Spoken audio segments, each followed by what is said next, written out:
সুপ্রিয় দর্শক, আপনাদের সবাইকে স্বাগত জানাচ্ছি ভিওডি বাংলার বিশেষ আয়োজন ৩৬ জুলাইয়ে। আপনারা জানেন গত বছর অর্থাৎ ২০২৪ সালের জুলাইয়ে শুরু হয়েছিল কোটা সংস্কার আন্দোলন। সেই আন্দোলন একসময় রূপ নেয় বৈষম্য বিরোধী ছাত্র আন্দোলনে, আর শেষ পর্যায়ে এসে সরকার পতনের এক দফা আন্দোলনের তোপের মুখে পড়ে তৎকালীন প্রধানমন্ত্রী শেখ হাসিনা দেশ ছেড়ে পালিয়ে যেতে বাধ্য হন। আর এর পেছনে রয়েছে হাজারো গল্প। এই গল্প কোনো সিনেমা কিংবা কল্পকাহিনীর গল্প নয়, এটি বাস্তবের গল্প। অর্থাৎ হাজারো মায়ের তার সন্তান হারানোর গল্প, হাজারো সন্তানের তার পিতা হারানোর গল্প। আর সেই গল্প আমরা শুনবো আজকে একজন অতিথির কাছ থেকে। আজকে আমাদের সাথে অতিথি হয়ে আমাদের স্টুডিওতে উপস্থিত আছেন জুলাই যোদ্ধা এবং ছাত্রদলের সহসভাপতি ডক্টর আউয়াল। ডক্টর আউয়াল, আপনাকে আমাদের ৩৬ জুলাই এই অনুষ্ঠানে স্বাগত জানাচ্ছি। ধন্যবাদ আপনাকে। আপনার মতো গুণী একজন অ্যাঙ্করের কাছে আসতে পেরে নিজেকে ধন্য মনে করছি। আর জুলাই তো আমাদের আবেগের জায়গা, এটি একসাথে শোক আর আনন্দ মিশ্রিত। আসলে এমন একটি বিষয় যেই শোক আমাদেরকে এমনভাবে সবাইকে, সারা বাংলাদেশের মানুষকে মর্মাহত করেছিল, সেই জায়গা থেকে আমরা স্বাভাবিক জীবনে ফিরবো এটি আমরা কখনো চিন্তা করি নাই। তো আমরা ধরা যায় যে আমরা ব্লেসড যে আমরা এরকম একটি দেশ পেয়েছি, কিন্তু এখনও সব কিছু ফেরত আসেনি। তো আপনাকে ধন্যবাদ যে আপনাদের এই উদ্যোগের জন্য, যে জুলাই আগস্ট যাতে কোনো দিন হারিয়ে না যায়, সেটি যাতে চলমান থাকে, সেটি জন্য ধন্যবাদ। আমরাও সেটি চাইব যে এই যে জুলাইয়ে যে আমাদের রক্তক্ষরণ, আমাদের যে হাজারো মায়ের বুক খালি হয়েছে, হাজারো সন্তান হারিয়েছেন পিতামাতা, তাদের যে এই বেদনার যে স্মৃতি, এই স্মৃতি যেন বা ভবিষ্যৎ বাংলাদেশ আমাদের যে তারা যে ভিত রচনা করে দিয়ে গেছে তাদের রক্ত দিয়ে, সেটি যেন সফল হয়। তাহলে তাদের রক্তের এই ঋণ কিছুটা হলেও আমরা শোধ করতে পারবো। তো আমরা দেরি না করে আলোচনায় চলে যাব। আসলে জুলাই যখন আন্দোলনটি শুরু হয় তখনও কিন্তু সরকার এক ধরনের একটা ডিপ্লোমেসি ক্যারি করছিল। সরকারের মধ্যে এক ধরনের এক ধরনের এটাকে কি বলে, তাদের ভেতরে কনফিডেন্ট, তারা অনেক বেশি কনফিডেন্ট ছিল। এমনকি প্রধানমন্ত্রী যখন চায়না সফরে গেলেন তার আগেও আমরা দেখেছি বেশ কনফিডেন্ট ছিলেন তিনি। এমনটি আমরা বিগত কয়েক মাসে তাদের যে পলাতক নেতারা, তাদের কথাবার্তায় সেরকম কিছু আমরা দেখেছি। আসলে জুলাই যখন আন্দোলনটি শুরু হয় তখন কি বুঝতে পেরেছিলেন যে আসলে কি হতে যাচ্ছে দেশে, এইরকম একটি আন্দোলন হবে বা সরকার পতন হবে, কি মনে হয়েছিল? ধন্যবাদ আপনাকে। এমন অনেক ইস্যু ঘটেছে যেগুলোতে জনস্ফুলিঙ্গ হয়েছে, কিন্তু পরবর্তীতে দেখা গেল সেখানে ছাই দিয়ে এগুলো নিভানোর চেষ্টা করছে। কিন্তু এই স্ফুলিঙ্গ যে আগ্নেয়গিরির মতো হয়ে যাবে, সেটি কখনো হাসিনাও কল্পনা করতে পারে নাই। আমরাও বিষয়টা আমরা যতটুকু বুঝি যে মানুষের জনরোষ একদিনে হয় নাই। তো 2009 সালের পর থেকে আমরা টোটাল যেই পিরিয়ডটা 16 বছর, এটা একটা লম্বা সময়। সেই জায়গায় প্রথম থেকে শুরু করে আপনি যদি ধরেন, শেয়ার বাজার বিপর্যয় থেকে শুরু হয়েছে, প্রায় 35 লাখ ক্ষুদ্র বিনিয়োগকারী একবার নিঃস্ব হয়ে গেছে। তাদের পরিবারের অনেক সদস্যরা সুইসাইডাল অ্যাটেম্পটও নিয়েছে। সেটির থেকে যে শুরু, 96 সালেও একবার শেয়ার বাজারে বিপর্যয় ঘটেছিল, সেটিও ছিল দরবেশ বাবা সালমানের রহমান, সে এখন কারাগারে আছে। এই ধরনের লোকের মাধ্যমে চিন্তা করা যায় যে হাসিনা কাদেরকে লালন পালন করতো, যারা মাফিয়া, যাদেরকে দিয়ে টাকা লুটপাট করা যাবে, যাদেরকে দিয়ে সহজে লুটপাট করা যাবে, তারাই ছিল তার প্রিয় পাত্র। 96 আর 2009 সেই একই ঘটনার পুনরাবৃত্তি করে 2011 সালের যে বিপর্যয়, এটি শেয়ার বাজারের সবচেয়ে বড় কেলেঙ্কারি নামে পরিচিত। সেটির মাধ্যমে মানুষজন একবারে রাস্তায় নিঃস্ব হয়ে গেছে। আপনি যদি 35 লাখ ধরেন, 35 লাখের সাথে একটা পরিবারে যদি 5 জনও সদস্য হয়, তাও কিন্তু 1,75,00,000, প্রায় 2 কোটি মানুষ কোনো না কোনোভাবে ভুক্তভোগী সে শেয়ার বাজার বিপর্যয় থেকে। যারা ক্ষুদ্র বিনিয়োগকারী অল্প টাকা নিয়ে ইনভেস্ট করতে, তারা কিন্তু নিঃস্ব হয়ে গিয়েছিল। কিন্তু তারা প্রতিবাদ করে কোনো কিছু কিন্তু ফল পায় নাই। 13 সালে যখন হেফাজতে ইসলাম এরিয়া শুরু করলো, সেটা স্মরণকালের সর্ববৃহৎ একদম ম্যাসিভ কিলিং কিন্তু হাসিনা করেছে, শুধুমাত্র কি ক্ষমতায় থাকার লোভে। সবাই ধারণা করেছিল সেদিনে কিন্তু গভর্নমেন্ট ফল করতে পারে। কিন্তু আমরা এখন মনে করি, যেটি সেই সময় মেজর ফারুক, মেজর ডালিম বলে রেখেছিলেন যে তারা ওই জায়গায়, যে আমরা শেখ মুজিবের টোটাল ফ্যামিলির শুধু 2 জনকে আমরা করি না, জার্মানিতে ছিলেন তখন শেখ হাসিনা, শেখ রেহানা, শুধুমাত্র তারা কত খারাপ হইতে পারে। শেখ মুজিব অনেকটা ধরা যায়, শেখ মুজিব আমাদেরকে ট্রেলার দেখাইছেন ফ্যাসিজমের, আর ফ্যাসিজমের পূর্ণদৈর্ঘ্য সিনেমা দেখিয়েছেন আমাদের শেখ হাসিনা। সেটি পুরো ধারাবাহিকভাবে আপনি ধরেন পরবর্তীতে 14 সালের প্রায় 154 জন বিনা ভোটের এমপি সেই সময়। আজকে চিন্তা করা যায় একটা দেশে ভোটবিহীন আবার সেই মানে ঘটনার পুনরাবৃত্তি ঘটেছে 18 সালে, তখন আবার নিশিরাতের পর। মানে আপনার 3টা নির্বাচন, লাস্টেটা ছিল ডামি নির্বাচন, 3টা নির্বাচন আপনার নাম 3টা আলাদা দেন, কিন্তু উদ্দেশ্য একটাই, হাসিনা কিভাবে ক্ষমতায় থাকবে। এবং আমাদের মানুষজন কতখানি বিবেক বিবর্জিত হইলে তারা হাসিনাকে সমর্থন করতে পারে।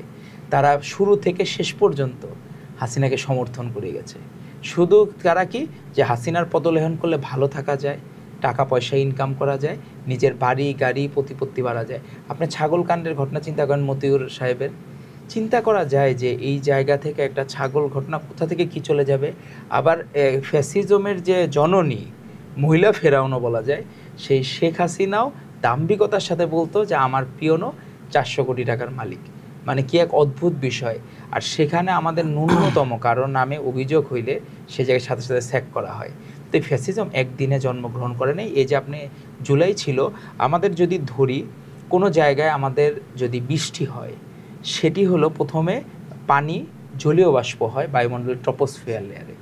সেই ট্রপোস্ফিয়ার লেয়ারে একটা নির্দিষ্ট তাপমাত্রা আর্দ্রতায় পৌঁছানোর পরে সেটি বর্ষণ হয়। তো এই যে সকল আয়োজন এই ট্রপোস্ফিয়ার লেয়ারে সব ঘনীভূত করেছিল বাংলাদেশ জাতীয়তাবাদী দল, আর ছাত্র সংগঠন হিসাবে ছিল বাংলাদেশ জাতীয়তাবাদী দল। জনগণের সম্পৃক্ততার কারণে এই বর্ষণ হয়েছে। এই আমি আজকে দেখলাম সকালবেলা, আমাদের এক বোন, আপনিও নিজেও দেখেছেন, 16ই জুলাই ঠাকুরগাঁতে আমাদের ওই বোনটির এখন পরিচয় বের হচ্ছে, নাম ছিল তামান্না।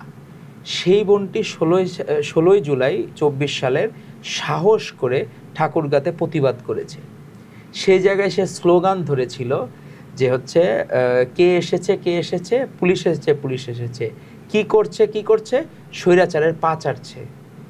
এই যে যে স্লোগান, যে সারা বাংলাদেশে ছড়িয়ে পড়েছে, সারা বাংলাদেশে। আপনি কেউ যদি একক ক্রেডিট দাবি করে বা একটি দল যদি দাবি করে, আমরা হতাশ হই। গতদিন আমাদের একটি রাজনৈতিক দলের 4 মাস বয়স হয়েছে তার, সেই রাজনৈতিক দলের প্রধান নেতা একটা স্লোগান ধরেছেন, অত্যন্ত বিতর্কিত স্লোগান। আমার মনে হয় যে আমরা যখন কোনো মানুষ মারা যায় বা শহীদ হয়, আমরা তার রুহের মাগফিরাত কামনা করি, আমরা মুসলমান হিসেবে তার জন্য দোয়া করি যে আল্লাহ তাআলা তাকে বেহেশত নসিব করুক, সেই জায়গায় আমরা বলি।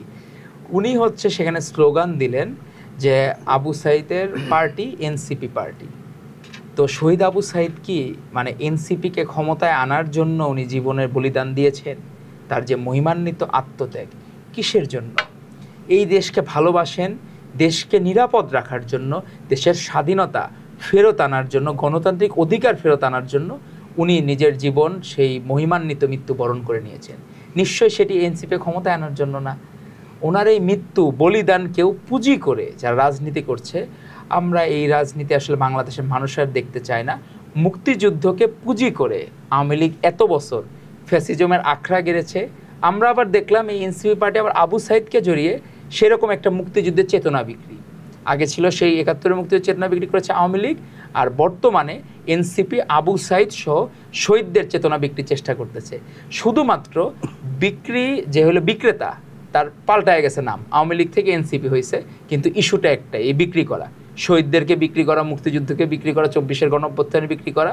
তো এই বিক্রি করাগুলোকে আমরা মর্মাহত করে, সেই বোন যে তামান্না 16ই জুলাই যে স্লোগান দিয়েছিল, সে নিজের বাসা থেকে টাকা দিচ্ছিল না, যখন একবারে টোটাল মানে আপনার কমপ্লিট শাটডাউন চলে আসলো, সেই সময় তার বাসা থেকে টাকা দিচ্ছিল না, সে তার বোনের কাছ থেকে 100 টাকা হাওলাত করে ধার নিয়ে সে আন্দোলনে শরিক হয়েছে আবার ঠাকুরগাঁয়ে 31শে জুলাই।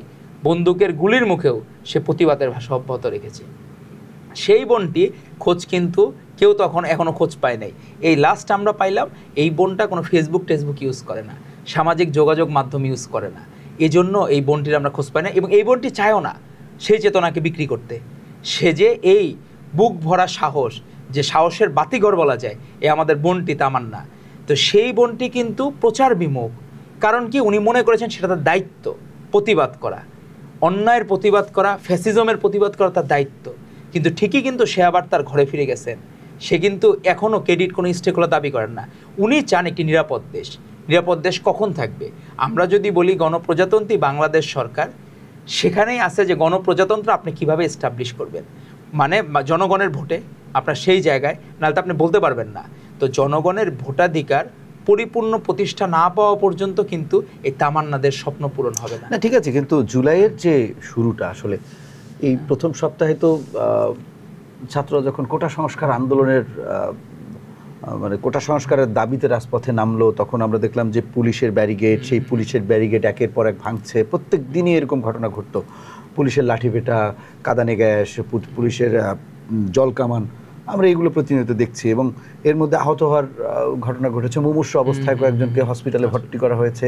পরবর্তীতে আমরা দেখেছি যে নিহত হওয়ার ঘটনা ঘটেছে পুলিশের জল কামানে, এই দুঃখিত পুলিশের গ্রেনেডে নিহত হওয়ার ঘটনা ঘটে। অর্থাৎ জুলাই মাসের সেকেন্ড উইক থেকেই আমরা এগুলো দেখছি।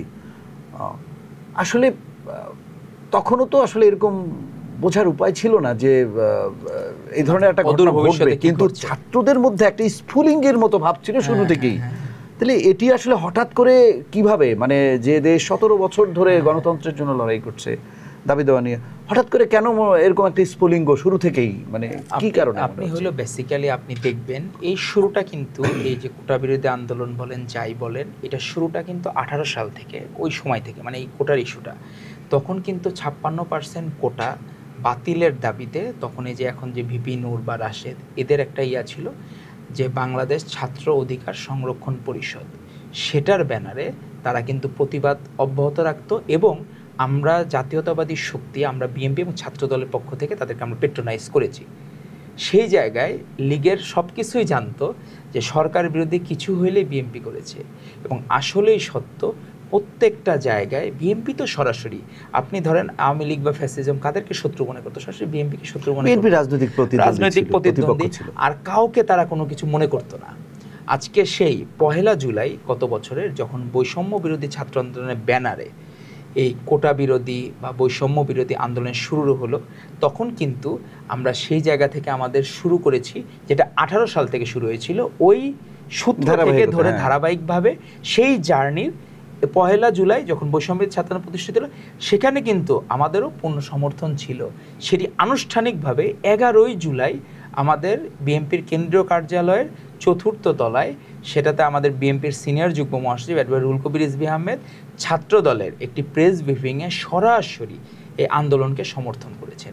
আমাদের ভারপ্রাপ্ত চেয়ারম্যান জনাব তারেক রহমানের একদম দিক নির্দেশনা। এটা কয় তারিখ ছিল? এটা 11 জুলাই 2024। আচ্ছা, সেখানে বসে, এবং সেদিন আমাদের ঢাকা কলেজের ছাত্রদলের সাবেক ভাইস প্রেসিডেন্ট আমাদের আতিকুর রহমান রাসেল, সে গুম হয়ে গিয়েছিল। তার বাবাকে নিয়ে এক হৃদয় বিদারক এক পরিবেশ, পরবর্তীতে তাকে ফেরত পাওয়া গেছে। তখন তাকে যে ধরে নিয়ে যাওয়া হয়েছিল, সেদিন এটা প্রেস ব্রিফিং ছিল, এবং মানে এই আন্দোলনের কারণেই এবং তারা সরাসরি এই আন্দোলন গুম করা, তখন ট্রেন্ড শুরু হয়ে গেছে তখন অলরেডি, যে কাকে কিভাবে পিক করবে। সেই জায়গায় 11 জুলাই তখন আমরা আনুষ্ঠানিকভাবে আমরা কিন্তু এই আন্দোলনে সরাসরি ইনভলভ হয়ে যাই। 14 জুলাই আপনার সকল পত্রিকার শিরোনাম দেখবেন, মুখোমুখি অবস্থানে ছাত্রদল বনাম ছাত্রলীগ, মুখোমুখি অবস্থানে। নিষিদ্ধ ছাত্রলীগকে আমাদের সরাসরি মুখোমুখি অবস্থানে নিয়ে গিয়েছিল, এবং আমাদের সরাসরি ধরপাকড় শুরু করে দিয়েছিল। এবং সেদিনই কিন্তু রাতেবেলা যে স্লোগান, ঐতিহাসিক স্লোগান, যে তুমি কে আমি কে, রাজাকার রাজাকার, কে বলেছে স্বৈরাচার স্বৈরাচার। এখন হয়তো বা রাজাকার হইলে অনেকের এই শব্দটা বলতে গাত্রদাহ হয় অনেকের, কারণ যারা 71-এ বিতর্কিত ভূমিকা ছিল, একটি ইসলামিক চেতনার রাজনৈতিক দল, তারা এটা ইতিহাস থেকে বিলীন করে দিতে চায় যে এই রাজাকার শব্দটা। কিন্তু এই যে রাজাকার ফ্যাসিস্ট হাসিনা বলেছিল, তার পতনের গোড়া কিন্তু সেদিন থেকে সারা বাংলাদেশের মানুষ যে ধরে নিয়েছে, যে 95% ধরে নিয়েছে যে তারা হাসিনা বিরোধী, মানে তারা রাজাকার। এবং এই দেশে হাসিনা থাকলে এবং আওয়ামী লীগের দোসররা থাকলে তারা অনিরাপদ থাকবে। 95% মানুষকে প্রতিহত করে হলেও, মেরে হইলেও হাসিনা ক্ষমতা দীর্ঘায়িত করার চেষ্টা করত। এবং তার এজেন্ডা বাস্তবায়নের জন্য 16 জুলাই সারা বাংলাদেশে ম্যাসিভ বুলডোজার চালিয়েছে। তার আগে 15 জুলাই রাতে সকল হল খালি করে দিয়েছে, এবং যারা ন্যূনতম সন্দেহ করেছে লীগের বাইরে, নিষিদ্ধ লীগের বাইরে যারা আছে, সকলকেই তারা প্রতিদ্বন্দ্বী ধরেছে। এবং সেই দিনই 15 জুলাই ঐতিহাসিক ঘটনা ঘটেছে। প্রত্যেকটা মানুষ যে তার অধিকার ফেরত চায়, তার স্বাধীনতা ফেরত চায়, তার আমরা নমুনা দেখেছি। সেই বিজয়, মানসিক বিজয় যদি আপনি বলেন, 15 জুলাই থেকে রাতে থেকে শুরু হয়েছে মানসিক বিজয়, যে আমরা পারলে জয় করতে পারবো, আমরা যদি সকলে একত্রিত থাকি। সেখানে কিন্তু এই স্লোগানও যে এসেছে, এটা কিন্তু ছাত্রদলের ভাইদের দেওয়া। আমাদের ভাইরা এই স্লোগানে কিন্তু প্রথম অংশ ছিল যে তুমি কে আমি কে, রাজাকার রাজাকার। কিন্তু রাত যত গভীর হয়েছে, তখন এই স্লোগান পূর্ণতা পেয়েছে, তুমি কে আমি কে, রাজাকার রাজাকার, কে বলেছে স্বৈরাচার স্বৈরাচার। এই যে সেই স্বৈরাচার শব্দটা যুক্ত করলো এবং মানুষজন মিলিয়ে দেখলো যে আসলে বিএনপি সঠিক, ছাত্রদলই সঠিক, যে আসলেই স্বৈরাচারের খপ্পরে আমরা পড়েছিলাম। এই দেশে আমরা যদি স্বাধীনতা চাই, নিজেদের ব্যক্তি স্বাধীনতা চাই, মানসিক স্বাধীনতা চাই, সকল ধরনের স্বাধীনতা চাই, তাহলে হাসিনাবিহীন আমার রাষ্ট্র দরকার, আওয়ামী লীগবিহীন রাষ্ট্র দরকার। তাহলেই আমরা সুন্দর একটা দেশ উপহার পাবো। তার পরবর্তীতে 19শে জুলাই শুক্রবার, সেখানে আপনাকে আমি একটা ঘটনা, এখানে একটু গ্যাপ রয়ে গেছে আসলে 16 জুলাইয়ের পরে আসলে কি হচ্ছিল দেশে, এটা কিন্তু তখন থেকে ইন্টারনেট বিচ্ছিন্ন হচ্ছিল, একবারে হয়ে গেছিল। আপনি দেখেন তারপরে ঢাকা বিশ্ববিদ্যালয়ে আমরা দেখলাম যে ওখানে 18 জুলাই রাতে আমরা কিন্তু দেখলাম যে সেখানে একটা ট্র্যাকডাউন চালানো হলো, ওখানে একটা ভিডিওতে আমরা দেখলাম যে কান্নাকাটি শব্দ। এই সময়টা কিন্তু মানুষের এক ধরনের একটা অন্ধকারে ছিল। এই সময়টা আসলে কি ঘটেছিল? এই সময়টা আসলে কি, আপনি সেই বর্বর যে পাকিস্তানি হানাদার বাহিনী যেইভাবে আমাদেরকে, এখানে হইল কি, পূর্ব পাকিস্তানের ভূমিকায় ছিলাম আমরা যারা গণতন্ত্রকামী, বিএমপি, তার অঙ্গ সহযোগী সংগঠন, ছাত্রদল, আর বাকি যারা অপরাপর সংগঠন এবং স্বাধীন চেতা মানুষজন, এরা ছিল পূর্ব পাকিস্তানের সেই জায়গায়। এবং পশ্চিম পাকিস্তানের ভূমিকায় ছিল নিষিদ্ধ মানে ছাত্রলীগে এবং তার মাদার সংগঠন আওয়ামী লীগ। তারা ছিল হচ্ছে পশ্চিম পাকিস্তানিদের ভূমিকায়। আপনি এক একজন ইয়াহিয়া খান, আইয়ুব খান যারা ছিল, এই ইয়াহিয়া খানের ভূমিকায় বা টিক্কা খানের ভূমিকায় আপনি ধরতে পারেন হাসিনাকে, যে তারা সেই ভূমিকায় অবতীর্ণ হয়েছিল। তো সেই জায়গায় তারা হচ্ছে আমাদের উপর যে বুলডোজার চালিয়েছিল, তারা শুধুমাত্র মানুষ চেঞ্জ হয়ে গেছে, কিন্তু সেই পশ্চিম পাকিস্তানি যে ভাবধারা ধরে লিখেছিলেন এই হাসিনা। উনি ছিলেন এই পশ্চিম পাকিস্তানের, উনি মনে করেছিলেন গণহত্যা করে, ভয়ের রাজত্ব কায়েম করে উনি ওনার ক্ষমতা দীর্ঘায়িত করতে পারবেন। কিন্তু মানুষজনের ওনার হইল স্বপ্ন ভঙ্গ হয়ে গেছে যখন দেখেছে 18ই জুলাই সেই যে ক্র্যাকডাউন আপনাকে বললেন, যে এখানে রাতেবেলা ওই সেই গণহত্যার মতো সে একটি ম্যাসিভ কিলিং করতে চেয়েছিল, কিন্তু হল ফাঁকা হওয়ার কারণে এবং যোগাযোগের বিচ্ছিন্ন হওয়ার কারণে কিন্তু তখন কিন্তু তারাও কিন্তু ট্র্যাকিং করা যেটা ওটা কিন্তু ওইভাবে করতে পারে নাই। এখানে কিন্তু আমরা ধরা যায় লাকও আমাদের ফেভার করেছে।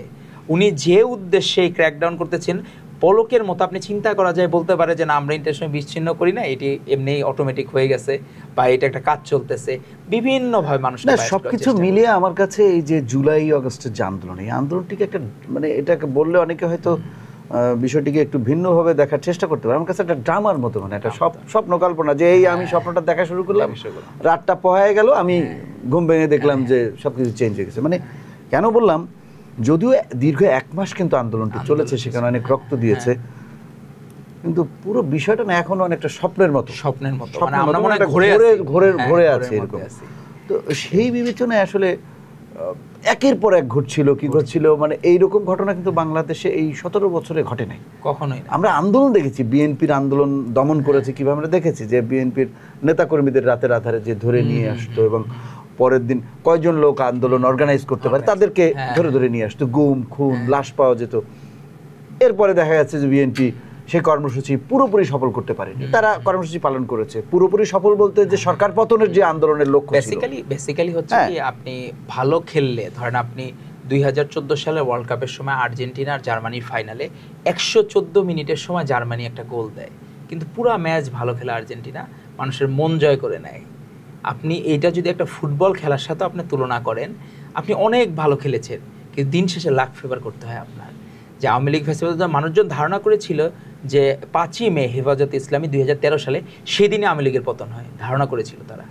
মানুষজন ধারণা করেছিল 28শে অক্টোবর 2023 সেদিন পতন হবে, কিন্তু সেটার ব্যাখ্যাও আমরা দিই যে 28শে অক্টোবর অনেকে মনে করে যে এটা আমাদের রাজনৈতিক অদক্ষতা হইতে পারে বা অনেক কিছু হইতে পারে, কিন্তু আমরা এটা সরাসরি বলতে চাই যে সেই জায়গায় আপনার খেলারও একটা টেকনিক থাকে। আমরা কোনো ডিফেন্সিভ খেলবো, কখনো অ্যাটাকিং খেলবো, আমাদের কিছুই পায় না। আপনি চিন্তা করা যায় যে ওইখানে রেড দিয়ে ডিবির হারুন, ভাতের হোটেলের হারুন, যেটা আমাদের বিএনপি সিনিয়র যুব নাম দিয়েছিলেন ভাতের হোটেলের হারুন, সে যে নিজেই অস্ত্র রেখে নিজেই ককটেল রেখে সব কিছু নিয়ে চলে আসে, আমাদের এইভাবে রেড দেয়, কিছুই করা লাগে না। শুধুমাত্র আন্দোলনে আপনি কোনো একটা কিছু মুখে আনলে আপনার মনে হয় যে ওই যে যখন বালির ট্র্যাক দিয়ে যে ঘটনাগুলা, এটা তো হচ্ছে কি যে আপনার সেই জায়গায় কিভাবে করবেন। এটা কিন্তু ট্রাম্পের ক্ষেত্রে ঘটছিল, ওইখানেও কিন্তু ইউএসএতে বালির ট্র্যাক দিয়ে ওরকম করার চেষ্টা করা। এখন কি আপনি কি সেই জায়গায় রাষ্ট্রের ক্ষমতায় তো তারা, আপনি সেটা ব্রেক করলেন, তারপরে যখন তারা জেকে বসবে, কোনো মানুষ তো আমাদের ঘরে থাকতে পারেনি, আরও বেশি ম্যাসিভভাবে হইতো। আমরা করতাম, ধরেন ব্রেক করলাম, পরের দিন কি হইতো, আমার আত্মীয় স্বজন কেউ ভালো থাকতে পারতো না। আপনি ধরেন আমি নিজে, আমি জানি যে আমি দেশকে ভালোবাসি, আমি স্যাক্রিফাইস করি, নিজের জীবন বলিদান করব, কিন্তু আমার কারণে আমার পরিবারের কেউ, আত্মীয় স্বজনও ভিক্টিমাইজ হবে, সেটা কিন্তু অপ্রত্যাশিত। কিন্তু হাসিনা সেটিকেও বাদ দেয় নাই। ফ্যাসিস্ট হাসিনা, আওয়ামী লীগ ধরে ধরে মনে হইতো দেশপ্রেমিক মানুষরা, তাদের জন্য চিন্তার বিষয়, তাদের একমাত্র চিন্তার কারণ যে কোনো জায়গায় দেশপ্রেমিক জাতীয়তাবাদী শক্তি কেউ থাকলে তাকে দমন করতে হবে, তাকে মারতে হবে, এই দেশ থেকে বিতাড়িত করতে হবে বা পৃথিবী থেকেই বিতাড়িত করতে হবে। এই ধরনের ইন্টেনশন তাদের মধ্যে ছিল সেই জায়গায়। আচ্ছা, জুলাই শেষ হলো, 31 জুলাইয়ের পরে আমরা প্রেক্ষাপট আরেকটা ভিন্ন, তখন আবার অনিশ্চয়তা, আবার কিন্তু অনিশ্চয়তা ঘিরে ফেলেছে যে এতদিন আন্দোলন করার পরে, এত রক্ত দেওয়ার পরে আসলে কি হতে যাচ্ছে, এখনো কেন সরকার পদত্যাগ করছে না, অনেকের মানে ধৈর্য হারা হয়ে যাচ্ছিল। কিন্তু ছাত্ররা এবং জনতা যারা রাজপথে ছিল, সবার একটা ধারণা ছিল যে সবাই কি উঠে গেল কিনা, কিংবা আগামীকাল নামবে কিনা, আবার এরকম একটা আশঙ্কা। আবার সরকার যে কনফিডেন্ট যে সব কিছু ঠিক করে ফেলবেন, ছাত্রলীগের নেতা নেত্রীরা 3 মিনিট 7 মিনিটের আলটিমেটাম দিতে লাগলেন। মানে এই 31 জুলাইয়ের পরে কিন্তু আবার একটা কালো মেঘ বা একটা কালো ছায়া মাঝে আপনাকে, এই যে ড্রামাটিক, মানে একটা পরিপূর্ণ, আপনি চলচ্চিত্রের কথা বা একটা ড্রামার কথা বললে যে একটা পরিপূর্ণ কাকে বলে, সেই পরিপূর্ণ ড্রামার মতো, মানে হচ্ছে কি হ্যাপি এন্ডিংটার দিকে যাওয়ার জন্য যে একটা সাসপিশিয়াস থাকবে যে কি হচ্ছে না হচ্ছে, মানে একটা শ্বাসরুদ্ধকর দিকে যাচ্ছে, শ্বাসরুদ্ধকর পরিস্থিতি, বা আমি করতে পারতেছি না। সেই পরিস্থিতি একটু স্মৃতিচারণ করুন আসলে 1 আগস্ট থেকে। 1 আগস্ট থেকে আমি মাঝে শুধু আপনার 19শে জুলাই আর 21শে জুলাইয়ের ঘটনা বলি। 19শে জুলাই সকালবেলা আমি আমাদের হচ্ছে সর্বোচ্চ, আমাদের যেহেতু সব কিছু করেন যে দপ্তরের দায়িত্বে থাকে বিএনপি সিনিয়র যুগ্ম মহাসচিব, উনি সকালবেলা নর্মালি একটা মুঠোফোন থেকে একজনের থেকে করলেন যে আমরা অ্যারেঞ্জ করার জন্য যে আমরা কালো পতাকা মিছিল করব। দুপুরবেলা উনি আগেই প্রেস ক্লাবে চলে গিয়েছিলেন যে প্রোগ্রামে আমাকে আগে যাইতে হবে। একজন মানুষ কতখানি দেশপ্রেমিক হইলে, ওনার বয়স প্রায় 60 ঊর্ধ্ব, উনি নিজে 303 গুলি খাওয়া, বন্দুকের গুলি, এরশাদ বিরোধী আন্দোলনে 1984 সালের সম্ভবত 24শে ডিসেম্বর ওনার গুলি 303 গুলি বুক দিয়ে ঢুকে পিঠ দিয়ে বের হয়ে যায়, ওনার পাকস্থলীর একটা অংশ কাটা। তারপরে ওনার 2-3টা ম্যাসিভ আরও অ্যাক্সিডেন্ট ঘটে। তো সেই জায়গা থেকে উনি নিজে আগে চলে গেছেন 1:30টার দিকে, কিন্তু ওখানেও তো লীগের দোসররা বসা, ওখানে তাকে ইনফরমার করে আমরা আমাদের কালো পতাকা মিছিল আমরা সব অ্যারেঞ্জ করা, সেই জায়গা থেকে ওনাকে পিক করে নিয়ে গেল। তারপরে নজরুল ইসলাম খান আমাদের স্থায়ী কমিটির সদস্য, সবাইকে একে একে আমাদের নিয়ে গেল। 21শে জুলাই আমাদের নেতা ভারপ্রাপ্ত চেয়ারম্যান জনাব তারেক রহমান ডাক দিলেন যে ফয়সালা নয় আদালতে, ফয়সালা হবে রাজপথে। এবং উনি বললেন দফা 1 দাবি 1 খুনি হাসিনার পদত্যাগ। এটি কি তিনি কোনো ভাষণ দিয়েছিলেন? উনি ভাষণ দিয়েছিলেন, যেটা তখন তো প্রচার করতো না। 21শে জুলাই উনি সরাসরি, যখন আমাদের 19শে জুলাই BNP senior junior advocate rule commission শুরু করে, যখন হাইকোর্ট থেকে রায়টা আসলো একেবারে সন্ধ্যায় একেবারে অনেক দেরি করে রায়টা আসলো, এই স্লোগানটা ঠিক রাত 12টার পরে আমরা পেলাম। হ্যাঁ 12টার পরে। আর তখনও তো নিষেধাজ্ঞা ছিল তার কোনো বক্তব্য প্রচার করা, কারণ জমের ভয়ে যেটা বলে যে হাসিনা মনে করে আমার গদি চলে গেল, কারণ তারেক রহমান বাংলাদেশের মানুষের মন এমনভাবে জয় করেছেন সেটা তো হাসিনা কখনো পারে নাই। হাসিনা কেন ঈর্ষান্বিত হইতো? দেখেছে বেগম খালেদা জিয়া তার রাজনৈতিক জীবনে 18টি সংসদীয়, মানে বিভিন্ন সময় ইলেকশনে উনি 18টি সংসদীয় ইলেকশন করেছেন, কোনো দিন পরাজয় বরণ করেন নাই। তো অপরাজেয় দেশনেত্রী একমাত্র খালেদা জিয়া অপরাজেয় দেশনেত্রী, এতগুলা মেসিভ 18টা 4টিখানি কথা না।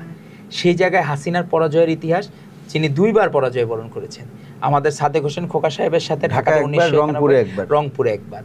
তো তার গাত্রদাহ হইতো যে কেন দেশনেত্রী অপরাজেয়, এবং এখন দেশনেত্রীর যে স্যাক্রিফাইসটা, কারণ উনি নিজে কোনোদিন অন্যায় করেন নাই এবং অন্যায়কে প্রশ্রয় দেন নাই। উনি নিজে, আপনি যারা ছাত্রলীগের বিভিন্ন সময় দায়িত্বে ছিল যখন 2001 থেকে 6-এর মধ্যে, তাদেরকে একজনকে আচরণগত সমস্যার কারণে তাকে হল থেকে বের করে দিয়েছিল, 2004 সালের ঘটনা। ম্যাডাম তখন যারা ঢাকা ইউনিভার্সিটির দায়িত্বশীল ব্যক্তি, তাদেরকে ডেকে নিয়ে আসছে যে এই তোমরা ওর হল থেকে কেন বের করে দিয়েছো, ওর বাবা যে কৃষক তোমরা কি জানো? পরে বলে না, ওর আচরণগত সমস্যা ওইটার জন্য। পরে বলছে না, ওর বাবা কৃষক, কষ্ট করে পড়ালেখা করে, ওকে এখনই হলে উঠায় দাও। এই হইল আচরণগত পার্থক্য। উনি কিন্তু তখন হইলে, আর হাসিনার মতো ক্র্যাক মহিলা হইলে সে বলতো ওরে অ্যাপ্রিসিয়েট করতো আরো, যে তুমি হল থেকে বের করে দিচ্ছ বিরোধী মতের, তোমাকে আরো পুরস্কার দেব, পুরস্কারে বন্যা বসায় দিত। সেইখানে আমাদের দেশনেত্রী এত উদার। আমাদের ভারপ্রাপ্ত চেয়ারম্যান জনাব তারেক রহমানকে দেখতো যে তার যে একজন মানসিকভাবে বিকারগ্রস্ত একটা পুত্র আছে, কুপুত্র বলা যায়, সেটা হলো যে সজীব অজের জয়, এই উপদেষ্টা হয়েও তারা টাকা, বাংলাদেশের টাকা লুটপাট করতো উপদেষ্টা হয়েও। সেখানে তার বিপরীতে আমাদের ভারপ্রাপ্ত চেয়ারম্যান সারা বাংলাদেশে এত জনপ্রিয়। 2018 সালের 7ই ফেব্রুয়ারি, যখন 8ই ফেব্রুয়ারি ম্যাডাম যেদিন হয়, গ্রেফতার করা হয় অবৈধ মামলায়, ভানুয়াট মামলায়, 8ই ফেব্রুয়ারি, সেই 8ই ফেব্রুয়ারি রাতেই আমাদের দায়িত্ব গ্রহণ করেন আমাদের ভারপ্রাপ্ত চেয়ারম্যান জনাব তারেক রহমান। সেই 8ই ফেব্রুয়ারি 2018 সাল থেকে পার্টির সর্বোচ্চ দায়িত্বে আমাদের ভারপ্রাপ্ত জনতা আজ পর্যন্ত উনি সফল। ওনার প্রত্যেকটা জায়গায় উনি ওনার বুদ্ধিমত্তা, সাংগঠনিক দক্ষতা, পরিশ্রমের প্রমাণ দিয়ে যাচ্ছেন। আপনি দেখেন বা সংস্কারের যে দফাগুলা, উনি কিন্তু আজ থেকে 2-2.5 বছর আগেই কিন্তু উনি সব প্রস্তাবনা দিছেন। এটা কিন্তু নতুন না, এমন না যে আমরা আসবো ক্ষমতায় বা চেঞ্জ হইলো 5ই আগস্টের পর, এরকম না। হাসিনার নলের মুখে, বন্দুকের নলের মুখেও, ফ্যাসিবাদের মুখেও কিন্তু এই প্রস্তাবনাগুলো আমাদের ভারপ্রাপ্ত চেয়ারম্যান জনাব তারেক রহমান দিয়েছেন। আজকে যারা সংস্কার বলতেছে, এর বাইরে কোনো সংস্কার নাই। বেসিক্যালি 89% সংস্কারে কিন্তু বিএনপি একমত, কিন্তু আমাদেরকে বিভিন্নভাবে ফ্রেমিং করা হচ্ছে। যাই হোক, আপনি যেটা বললেন যে 1 আগস্ট থেকে পরের যে পটভূমি, যখন 21 আপনার জুলাইতে আমাদের ভারপ্রাপ্ত চেয়ারম্যান জনাব তারেক রহমান এক দফার ডাক দিলেন, পরবর্তীতে কিন্তু 29 জুলাই কিন্তু আমাদের যারা ভাইরা আছেন এখন দাবি করেন যে তারা একমাত্র স্টেক হোল্ডার, তাদের বাইরে আর কেউ নাই, নতুন একটা রাজনৈতিক দল করেছেন 4 মাস বয়সী, তারা কিন্তু আন্দোলন উইথড্র করার ডাক দিয়েছেন, সরকারের সাথে সমঝোতা হয়েছে এই শর্তে যে হ্যাঁ তারা আমাদের দাবি মেনে নিবে। এই শর্তে কিন্তু তারা কিন্তু উইথড্র করার ঘোষণা দিয়েছে। পরবর্তীতে আবার তাদেরকে যখন বলা হয়েছিল, বন্দুকের নলের মুখে তাদেরকে এটা করা হয়েছিল, পরবর্তীতে এটা আবার আমি মিল পাই 7ই মার্চ যখন 1971 সালে শেখ মুজিব উনি ঘোষণা দিয়েছিলেন কিন্তু সেফ সাইডে। উনি বলেছিলেন যেখানে যা আছে তাই নিয়ে নামো, মুক্তিযুদ্ধের পক্ষে কথা বলেছিলেন, আবার লাস্টে বলেছিলেন পাকিস্তান জিন্দাবাদ। উনি কিন্তু সেফ সাইড, বাংলাদেশের পক্ষেও ছিলেন, পাকিস্তানের পক্ষেও ছিলেন। আমার মনে হয়েছে যে ওই ঘটনার পুনরাবৃত্তি কিন্তু এই জায়গায়ও আছে। এরা কিন্তু সরাসরি এক দফার দাবিতে যেতে চান নাই, জনগণের দাবির মুখে। এবং বিএমপি হচ্ছে সে সময় অভিভাবকের ভূমিকায় ছিল, তখন সবাই এক সূত্রে গেথে তখন বলেছে এক দফা দাবি সময়ের দাবি, এখন আর কোনো কিছু করলে হবে না। সে সময় 2রা আগস্ট সে সময় ঘোষণা আসলো যে দফা 1 দাবি 1, খুনি হাসিনা পদত্যাগ। সারা বাংলাদেশে তখন আমাদের ভারপ্রাপ্ত চেয়ারম্যান যেটি 21 জুলাই বলেছিলেন, সেটি 2রা আগস্ট চলে আসলো সকলের মুখে এবং সেই একই দাবিতে। সেই 2রা আগস্ট থেকে যে শুরু হলো জার্নি, সেই জার্নি মনে হয়েছিল যে হয়তোবা এই দেশে হয়তোবা ফ্যাসিজম থাকবে, অথবা স্বাধীনতাকামী, গণতন্ত্রকামী, জাতীয়তাবাদী শক্তি থাকবে, যে কোনো কিছু একটা হবে। আপনি যারা বলতেছে যে এখন যারা হইলো কি দাবি করতেছে স্টেক হোল্ডার, তারা কিন্তু আবার ঠিকই হয়তোবা যদি এই জায়গায় 5ই আগস্ট না আসতো, হাসিনার পতন না হইতো, তারা ঠিকই শেখ হাসিনার গুণগান গেয়ে একটা স্ট্যাটাস দিয়ে যে আমাদেরকে ভুল বোঝানো হয়েছে, সকল দায়ভার বিএনপির, এই কথা বলে তারা আবার কিন্তু তাদের মাম্মির কোলে যে উঠতো। মাম্মির কোলে মানে শেখ হাসিনার ছায়াতলে, ফ্যাসিজমের ছায়াতলে তারা ঠিকই আবার চলে যেত। কিন্তু আমাদের কোনো মুক্তির একমাত্র রাস্তা ছিল হাসিনার পতন, তাছাড়া মুক্তির আর কোনো রাস্তা ছিল না। আমরা দলমত এবং রাজনৈতিক আদর্শের ঊর্ধ্বে উঠে আসলে জুলাই আগস্ট আমাদের কি শিক্ষা দেয়, ছোট করে যদি একটু বলতেন। জুলাই আগস্ট আমাদের শিক্ষা দেয় যে আমাদের হলো যখন নিরাপদ সড়ক আন্দোলন হয়েছিল, তখন আমাদের ভারপ্রাপ্ত চেয়ারম্যান জনাব তারেক রহমান একটি কথা বলেছিলেন, যদি তুমি ভয় পাও তবে তুমি শেষ, যদি তুমি রুখে দাঁড়াও তবে তুমিই বাংলাদেশ। এই যে উনি বলেছিলেন, সেটির আমরা দেখতে পেয়েছি যে মানুষের মধ্যে একটা স্লোগান, কিন্তু একটা পুরো একটা কাহিনী বা একটা গল্পের মতো যে আমাকে মোটিভেট করে। এই স্লোগানটা আপনি ভেবে দেখেন, আন্দোলনটার এপার ওপার, আপনি শুধু এর মধ্যেই সবকিছু রয়েছে। আপনি দেখেন যে মানুষজন হচ্ছে যে স্লোগানগুলা, যে ওই সময় যে হইতো যে আসলে জয় বাংলা, বাংলার জয়, এগুলোতে বিক্রি করতো। এই স্লোগানগুলোই কিন্তু বিভিন্ন ব্যানারে আমরা দেখেছি। আওয়ামী লীগ তার ব্যক্তিগত সম্পত্তি বানায় ফেলতেছিল, কিন্তু জয় বাংলা থেকে বাংলাদেশকে যারা ধারণ করে স্বাধীনতাকামী মানুষ কিন্তু এইবার সেই আদর্শে উদ্বুদ্ধ হয়েছিল যে তারা ভয় পায় নাই, তারা বন্দুকের নলের মুখেও তারা দেখেছে তাদের মুক্তির আর কোনো উপায় নাই। এমনও মানুষ আছে আপনি যে কোনো দিন নিজে কোনো কিছু অন্যায়ের প্রতিবাদ করে নাই, ইন্ট্রোভার্ট, সেই মানুষও যখন দেখছে যে এরকম মৃত্যু বরণ করতে হবে, তাতে আমার বেঁচে থেকে লাভ কি।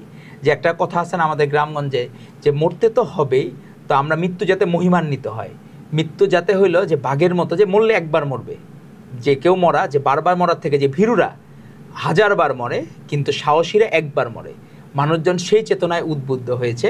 এবং জুলাই আগস্ট আমাদেরকে এইটাই চেতনায় শিক্ষা দেয় যে আমরা অন্যায়ের প্রতিবাদ করলে এবং সম্মিলিতভাবে অন্যায়ের যৌক্তিক প্রতিবাদ করলে আমরা সফল হবই, সেটি যে প্রেক্ষাপটেই হোক। এজন্য সকলকে যখন এক সূত্রে গাঁথা থাকবে, সেটি আমাদের জন্য অনেক বড় কিছু উপহার নিয়ে আসবে।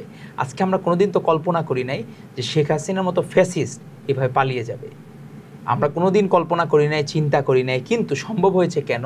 যে আমরা যে হাসিনা খারাপ সেটি দামি নির্বাচনে মানুষজন যখন দেখেছে যে আমি ভোট দিতেই পারতেছি না, 2014 সালে দিতে পারলাম না, 18 সালে দিতে পারলাম না, 24 সালে দিতে পারলাম না, তাহলে আমি যে একটা রাষ্ট্রের নাগরিক, আমি তো নিজেরাই রোহিঙ্গা ফিল করছি। বেসিক্যালি সারা বাংলাদেশের মানুষ প্রত্যেকেই তাদেরকে রোহিঙ্গা ফিল করছে, যে আমরা মনে হয় এই দেশের কেউ না। এই দেশ শুধু আওয়ামী সুবিধাভোগীদের আর হাসিনার পদলেহনকারীদের, এদের বাইরে আর কারো এই দেশ না। সেই ধারণা থেকে বের হওয়ার জন্য আমরা যখন আমাদের বোন রক্তাক্ত হয়েছে ঢাকা ইউনিভার্সিটিতে, আবু সাইদ, অসীম আকরাম, মেহেদী হাসান রাব্বি মহিমান্বিত মৃত্যুবরণ করেছে। এর আগেও আমাদের এই টোটাল জার্নিতে আমাদের বিএনপির অসংখ্য নেতাকর্মী খুন হয়েছেন, গুম হয়েছেন, তারপরে অসহস্র মামলা, 60 লাখ মামলা। আপনি চিন্তা করা যায় কোনো কোনো দেশের জনসংখ্যা এত না পৃথিবীর যে 60 লাখ মামলা হওয়া সম্ভব। আমি ধরেন পরীক্ষার হলে সে জায়গায় আমাদের নামে মামলা হয়েছে। তো মানে এই জায়গা থেকে আমাদের মুক্তির একমাত্র রাস্তা ছিল প্রতিবাদ, প্রত্যেকের জায়গা থেকে। আমরা আমাদের জায়গা থেকে আমরা এই দেশকে ভালোবাসি বলে আমরা টোটাল জার্নিটা আমরা কোনো দিন তো আমরা দেখি নাই যে পাওয়ার পার্টি কেমন হয়, ক্ষমতাসীন দল কেমন হয়, কোনো সুবিধা পাওয়ার আশায় না। আমরা তো টানা 16 বছর আমাদের প্রত্যেকে পরীক্ষিত সৈনিক। তো সবাই চেষ্টা করবে, যারা নতুন এসেছে তারা আমাদের বিভাজনের চেষ্টা করবে, কিন্তু আমাদের উদ্দেশ্য থাকবে একটা মালার মতো, বিভিন্ন রকম মুক্তা থাকবে, বিভিন্ন কালারের থাকবে, কিন্তু একটা মুক্তা যদি ছুটে যায় তাহলে কিন্তু পুরো মালা ব্রেক হয়ে যাবে। তো আমাদের সকল এই রাজনৈতিক নতুন যারা আছে বা পুরাতন আছে এদেরকে ঐক্যবদ্ধ থাকতে হবে, যাতে অন্তত আমাদের মধ্যে কোনো বিভাজন না হয়, আমাদের ঐক্যটা যাতে এই মালার মতো যাতে সুন্দর থাকে। আমরা একটু সুন্দর বাংলাদেশের স্বপ্ন দেখি, যেই বাংলাদেশে আপনার আমার বাক স্বাধীনতা থাকবে, আমি এখান থেকে কথা বলে যাওয়ার পরে নিরাপদে বাড়িতে পৌঁছাইতে পারবো, সেই স্বাধীনতা থাকতে হবে। আমি ফেসবুকে চাইলে যে কোনো কিছু লিখতে পারবো, আমি যে কোনো কিছু চাইলে আমি বলতে পারবো, আমার কথা বলার অধিকার, আমার কোনো কিছু করার অধিকার কেউ যাতে হরণ না করতে পারে। আমি কোনো মাঠে খেলতে গেছি, সেখানে দেখা গেল যে আমাকে কেউ উঠায় দিল, যেখানে তুমি খেলতে পারবে না, অমুকরা খেলবে, এইটা যাতে আর কোনো দিন ফেরত না আসে। কেউ যদি একাডেমিক ভাবে পড়ালেখা করতে পারে, তাকে যাতে রাজনীতিতে জোর করে যাতে কেউ না আসে, সেটা আমরা ইনশিওর করা। সবাই স্বাধীন, এই স্বাধীন নাগরিক হিসাবে সবাই যাতে সেই সুবিধা ভোগ করে। আমরা যে ভালো, এটা তো আমরা চেষ্টা করব আমাদের কাজের মাধ্যমে প্রমাণ করার। আমাদের ভারপ্রাপ্ত চেয়ারম্যান জনাব তারেক রহমান আজকেও বলেছেন যে আমরা মানুষের যেটা ভালো, তারা যেটা চায় সেটাই হবে। এবং উনি নিজে এতখানি উদার, উনি বলেছেন যে আমি শুধু আপনাদের ভোটের অধিকার ফেরত দিতে চাই, আমাকেই ভোট দিতে হবে এমন কোনো কথা নাই। তো এই যে রাজনৈতিক উদারতা, এর মাধ্যমে উনি প্রমাণ করেছেন এবং বাংলাদেশের মানুষের মনে, হৃদয়ে একদম গভীরে জায়গা করে নিয়েছেন যে ভালোবাসার জায়গা। এজন্যই এখনও বাকিদের টেনশন বিভিন্নভাবে কিভাবে নির্বাচনকে আরও বেশি দীর্ঘায়িত করা যায়, নিজেদের ভোট ব্যাংক বাড়ানোর কিছু স্বপ্ন দেখতেছে তারা। কিন্তু তাদের মনে হয় যে অতীত থেকে শিক্ষা নেওয়া দরকার, যে যতবার বিএনপি রাষ্ট্র ক্ষমতায় অধিষ্ঠিত হয়েছে, প্রত্যেকবার যতবার সুষ্ঠু নির্বাচন হয়েছে ততবারই তার রাষ্ট্র ক্ষমতায় অধিষ্ঠিত হয়েছে। তো আমরা সুষ্ঠু ভোটের জুলাই আগস্টের স্বপ্ন হচ্ছে এমন একটা বাংলাদেশ, যেই বাংলাদেশে সবাই নিজেকে স্বাধীন মনে করবে। একটা রিক্সাওয়ালাও তার যখনও কোনো কিছু যেন প্রতিবাদ করতে হবে না, আপনি দেখবেন যে রিক্সাওয়ালারা কত বড় বড় মিছিল করেছে, সে আন্দোলনে প্রতিবাদ করেছে, সেই রিক্সাওয়ালা ভাইও কিন্তু স্টেক হোল্ডার হইতে চায় নাই, উনি নিজে তার কাজে ফেরত গেছে। একজন সবজিওয়ালা, সে নিজের কাজে ফেরত, একজন শ্রমিক, গার্মেন্টস শ্রমিকরা কি ম্যাসিভ আন্দোলন করেছে, এরা কিন্তু শুধুমাত্র দেশকে ভালোবেসে ঠিক কিন্তু আবার কাজে ফেরত গেছে। আমার মা বোন গৃহিণী, সে রাস্তায় নেমেছে, সে এমনও হয়েছে চুরি করে সিঙ্গারা, অনেকে আছে না যে কাপড়ের আঁচলের তলায়, যে মনে হচ্ছে উনি ভালোবাসা বিলায় বেড়াচ্ছেন, যে মানুষের মাঝে নিজের ভালোবাসা বিলায় বেড়াচ্ছেন। নিজে চুরি করে অন্য কোনো জায়গা থেকে, মানে ফ্যামিলির কাজ থাকে না, 5 জনের খাবার ছিল, ওই জায়গা থেকে 3 জনের খাবার নিয়ে আন্দোলনকারীদের দিচ্ছে। মানে আমরা যদি বলি মুক্তিযুদ্ধের সহযোগী যে ছিল, যাদেরকে আমরা বলি সহযোগী মুক্তিযোদ্ধা, এই আন্দোলনে যারা ছিল দ্বিতীয় স্বাধীনতা অঞ্জনের একজন রাজপথের যোদ্ধা, তাদেরও সহকারী যোদ্ধা ছিলেন হলো এরা, আমাদের মা বোনরা। খাবারের কোনো ঘাটতি পড়ে নাই।